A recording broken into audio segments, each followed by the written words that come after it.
Un soir de juin, je me rends seule, un peu par hasard, à une représentation théâtrale. J'avoue, j'étais pas très motivée. Mais il y avait ce quelque chose qui titillait ma curiosité. Silence de plomb, parole de soi, c'était le titre. En dessous, tu pouvais lire un témoignage collectif contre les violences faites aux femmes. Bon, j'avais réservé, c'était gratuit. Je me suis mise en route. Je ne connaissais pas l'endroit, c'était donc un prétexte à la découverte des lieux. Je me rappelle l'attente dans le couloir avant la représentation. Le va-et-vient de femmes entre la salle encore fermée et les WC. Je crois que j'ai lu l'ensemble des instructions incendie 3 ou 4 fois. C'est long l'attente parfois. La porte s'est ouverte enfin et je suis entrée. Il y avait comme une ambiance de fancy fair. Nous étions à milieu des grands théâtres bruxellois. Ça sentait le brick et le broc. Je connais ça. Puis ça a commencé. Sur scène, des femmes et un homme. De la couleur, des tenues d'ailleurs, des tenues d'ici, quelques rares accessoires. Des images simples, des tableaux forts, une émotion intense, une petite larme. Quand je vais au théâtre, je trouve toujours que les applaudissements sont trop violents. J'aime rester encore un peu dans l'histoire. Le claquement des mains, c'est trop brutal comme fin, ça m'agresse. J'aime rester les yeux écarquillés intenses, dirigés vers les acteurs, à profiter de ce temps en suspension. Là, j'avais juste envie de les serrer dans mes bras, ces inconnus. Ils avaient touché l'humain en moi. Il n'était pas question de pitié, d'apitoiement ou de complaisance, non, c'était autre chose. Un lien, une connexion, certes brève, mais sincère. Puis la metteuse en scène a pris la parole.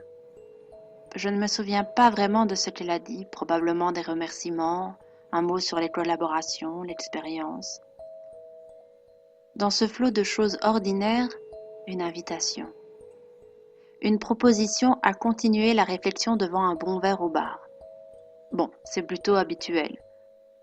Mais là, pour briser la glace, pour adoucir le tête-à-tête, un petit échange individuel collectif. Je m'explique.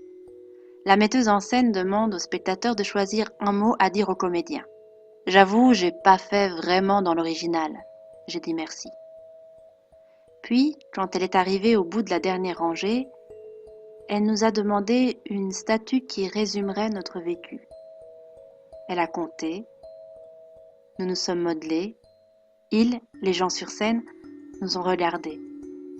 Ils ont accueilli notre fresque, puis chacun est reparti, soit vers le bar, soit vers ailleurs. Je suis rentrée chez moi. J'ai liké la page de la troupe sur Facebook, j'ai recommandé l'événement, j'ai lu le prospectus qui accompagnait le spectacle et j'ai poursuivi ma vie.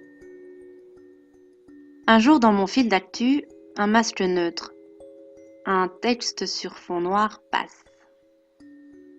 Une exploration théâtrale collective autour des identités multiples. Un laboratoire théâtre pour mener une réflexion citoyenne et politique sur le thème de l'identité en partant de sa propre histoire. Une création collective originale pour déconstruire des préjugés, une aventure humaine et artistique qui a besoin de vous. Un projet du CIREAS et du collectif Ébullition ouvert à toutes et tous, sans expérience théâtrale requise.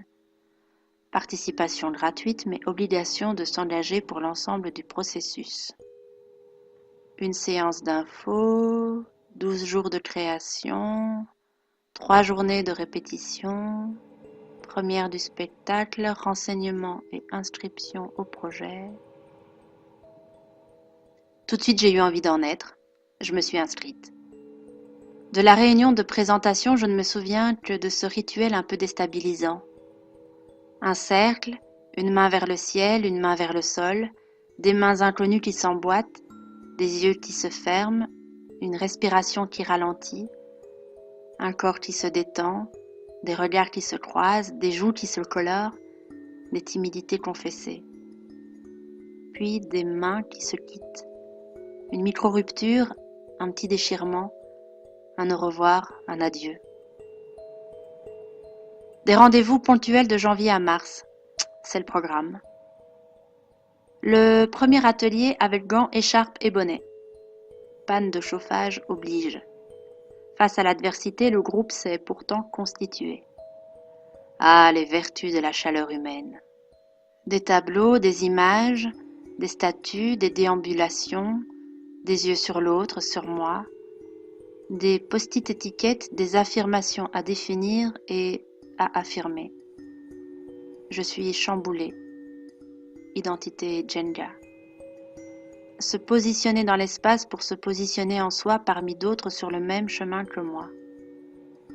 Je les rencontre, je les frôle, ils me touchent, bousculent, me déplacent, me reflètent, me repositionnent.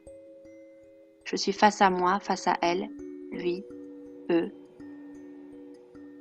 Deuxième vague de travail, chacun se dévoile.